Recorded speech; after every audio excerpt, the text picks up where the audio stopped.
So, kamusta po mga Streetwise? Ako po si Takeru Miyamoto at welcome po sa aking munting channel. So, mga kababayan, sa wakas, sa wakas, sa hinaba-haba po ng panahon na hinintay natin, ngayon po nag-update na po ang ombudsman na si Ombudsman Crispin Remulla regarding po dito sa mga status ng kanilang investigasyon sa mga senador na sangkot sa maanumalyang flood control scandal. So ngayon, sa content po na to, pag-usapan lang natin dito si Cheese. Kasi po, tayo po ay naniniwala na si Cheese Escudero po talaga ang pinaka-mastermind dyan po sa maanumalyang flood control scandal na nangyari. Silang dalawa ni Saldico. Di ba? Kaya nga ako, natatangahan nga po ako sa mga anti-Romualdez eh. Masyado kayo nakafocus kay Martin na wala namang ebidensya, pero samantalang dito kay Cheese, G na G kayo. Na kay Cheese po yung lahat ng ebidensya. No? So ngayon, para maganda, no? Ako, nainis talaga ako. So ngayon, pag-usapan ngayon natin to, no? Pakinggan natin yung report ng GMA News regarding nga po dito sa sinasabi nga po nating update. No, sige, pakinggan natin. Mahihinog na umano para maging kaso ang nasa 12 iniimbestigahan ng Ombudsman kaugnay pa rin sa maanumalyang flood control project.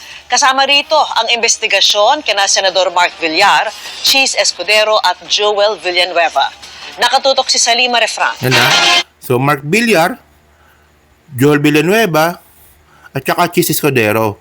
Actually, no, si Mark Villar, alam ko mukhang malakas ang kapit nitong gagong to, no? So be it. No, kung ano man na mangyari dyan, saka natin pag-usapan yan. Tapos, kasi alam naman natin, no, na malabong hindi niya alam ang nangyari na nakawan, siya po yung Secretary of DPWH noon. Si Joel Villanueva, makukulong na po yan, malapit na yan. Dito po ako kay Cheese ng inis. Oo. So, buti na lang nag-update ang ombudsman, pag-usapan natin mamaya, no? So, ngayon, mga kababayan, no? Ako'y nagtataka, no, na bakit ganyan po kalakas si Cheese. No? Tingnan ninyo, yung kaso sa kanya, sa COMELEC, nakalusot po siya. Tapos sa ICI, sabi naman ng ICI, wala daw siyang kasalanan. So wala na po tayong ibang aasahan dito kundi ombudsman na lang. Kasi sa Senate, wala tayong aasahan sa Blue Ribbon Committee ni Ping Lacson kasi wala kapag inimbestiga ni Ping Lacson yung mga kapwa niya senador, sisibakin po silang dalawa ni Tito Soto. Di ba? So wala tayong ibang aasahan dito kundi si Crispin Remulla na lang po ang ating ombudsman. Okay? So pakinggan ngayon natin to, no? At least may update na. Ang importante, umuusad ang kaso. Di ba? Oh. Sa mga naghahanap ng matataas na opisyal sa mga pananagutin kaugnay ng flood control scandal, sinabi ng ombudsman na tahimik na gumugulong ang investigasyon sa ilan sa kanila. We have around 12 very, very ripe cases or investigations that are about to ripen into cases. 12 of them are already in the answering process. You know, the respondents have started filing their counter affidavits. Kasama rito si dating Public Works Secretary at ngayon Senator Mark Villar. There's a team that is investigating that already. But I don't think it's reached preliminary investigation. It's still under fact-finding. Gumugulong na rin ang investigasyon kina Senador Cheese Escudero at Senador Joel Villanueva. They're under investigation. Maybe the case of Senator Villanueva is a little more advanced than Senator Escudero. Yun. But it's moving.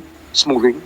But we just have to be... So wait lang, patuloy natin to. So malinaw na sabi nga po ni Ombudsman Crispin Remulla na mas advanced yung kaso kay Joel Villanueva. So ibig sabihin nito, mas mauna pong makukulong si Joel Villanueva kumpara po kay Cheese. Ayun, kasi si Joel may counter affidavit na. So resolution na lang po yung hinihintay nito. Di ba? O sige, continue. Is a little more advanced than Senator Escudero. But it's moving. It's moving. But we just have to be careful about every move that we make on these matters. Nauna nang tinanggi ng tatlong senador ang pag-uugnay sa kanila sa flood control scandal. Si Villanueva nga nakapagsumite na ng kanyang counter affidavit sa pag-usad ng investigasyon ng DOJ sa ilang reklamo. Samantala, susulat umano si Remulla kay House Speaker Bogie. Okay. So ibang topic na kasi ito, no? So mga babayan, no, tandaan natin mga Streetwise na sangkatutak po yung ebidensya po laban kay Cheese. At kahit po si Ombudsman Rimulya, recognize po ito. So alam po natin no, na itong si Cheese Escudero nga po, siya po yung nagmanipula ng 2025 budget no, sa smaller BICAM. So may BICAM na dapat in the first place hindi siya kasali, meron pa siyang smaller BICAM na silang dalawa lang ni Joel Chua. So ebidensya po 'yun. 'Di ba? At ito po yung sinabi ni Crispin Rimulya no sa interview niya dito. Ano ba yan? Ito. Pagkakaalam ninyo, sa pagkakaalam ninyo, Ito. Pakinggan nyo to sa pagkakaalam ninyo, how, when you said, si Cheese, no, took over the budget process, what exactly did you mean? Yun nga, siya na talaga nagmando. Silang dalawa ni Saldi ko nag-uusap doon. Sa, Saldi ko nagkasundo. Oo. tungkol Sa saan small po? committee. Yung small committee ba yun? O yung sa yung sa After BICAM. After BICAM, yung small committee. Siya mismo dumating doon. Di ba, nakakunan nga siya ng picture sa papasok sa house. Di ba, siya na mismo. Oo. So si Zaldi tsaka si Cheese yung nag-usap. I think so. I think that's the narration that to be got from all indications. Yun ang nangyari. No, di ba? Alam po ni Ombudsman Rimulya na talagang merong manipulation na nangyari sa 2025 budget nung si Cheese Escudero nga po yung House and then Senate President. Di ba? So ngayon, tingnan ninyo ako'y natatawa na lang po talaga no na masyadong nakafocus po itong mga tatanga-tangang anti-Romualdez. Dito po nga po kay House Speaker Martin Romualdez. Ano ba, nakalimutan nyo na ba si Cheese? Na kung pag-usapan po natin ebidensya, mas malupit po yung ginawa ni Cheese. In the first place, tingnan ninyo meron siyang 142 million. Ay, billion pala, Kita nyo, chinek ko pa, di ba? Billion pala, Yun, ebidensya yun, 142 billion na insertion at pinamahagi niya nga po ito sa kanyang mga kaalyado. So, dun palang ebidensya na po yun. At syempre, mga kababayan, makita naman po natin na meron pong congressman na kapatid si Cheese sa Sorsogon. At yung asawa nga po ng congressman na kapatid ni Cheese, may asawang kontraktor. Dun pa lang mga streetways, conflict of interest na po yun. Kasi yung 142 billion nga po na insertion nga ni Cheese Escudero, ang malaking cut po dun ay napunta sa Sorsogon. Dun nga po sa kapatid niya. So, ebidensya din po yun.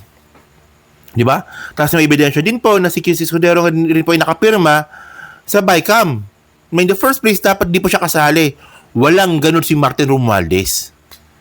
Pero ako'y nagtataka kung bakit nakafocus itong mga ingot-ingot po natin ng mga kasama kay Martin Romualdez na wala naman silang ebidensya. Di ba? Ang point natin dito, akala ko ba ebidensya muna bago ngawa? Di ba? Ayan ang natin Ayan ang isa sa mga pinaka-prinsipyo natin Ako po mga kababayan, hindi naman po natin sinasarado yung posibilidad na si Martin Romualdez nga po ay kasangkot dito nga po sa manumalang flood control scandal.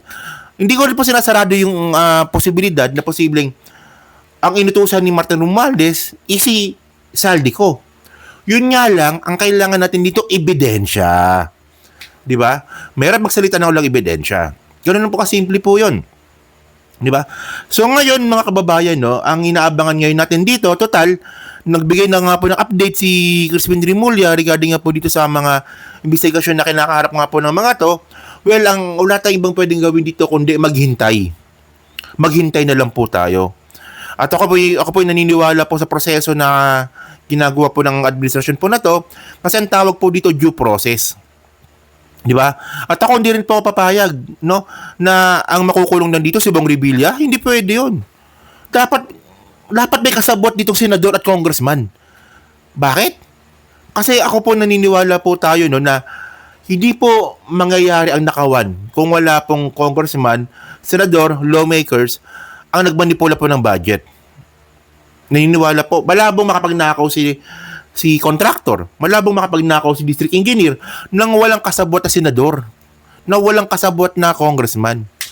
Napaka-basic po nun mga kababayan. Di ba? So ngayon, wala tayong ibang kailangan gawin kundi sundin. Wala tayong ibang pwedeng gawin kundi, di ba, maghintay. Di ba? At saka,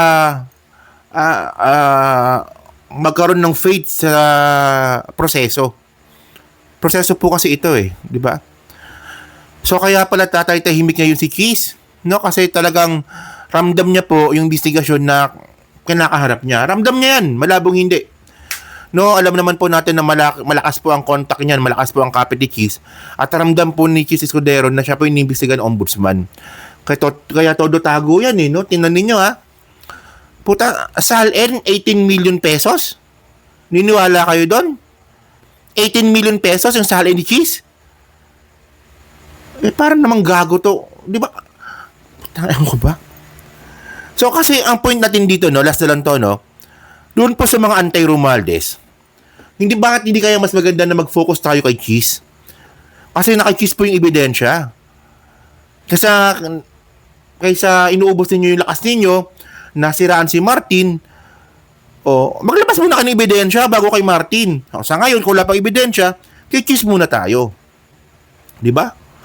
So yun mga kababayan, so kayo po, masabi nyo nga po dito, sa update nga po ni Crispin Rimulya, nang sabi niya nga, umuusad naman daw pala yung investigasyon, at mukhang mas hinog na raw po yung kaso laban kay Joel at saka kay Jinggoy. So waiting po kay Cheese, tsaka kay Mark Villar. Di ba? So yun so pa-comment lang po sa baba at binabasa ko pong lahat yan. At syempre dyan po sa Team Replay, so pa-like, pa-subscribe, di makalubisan, pa-share na ng content natin ngayon. So thank you mga ka-Streetwise, kita na lang ulit tayo sa susunod na rin content. So, thank you, salamat and babush.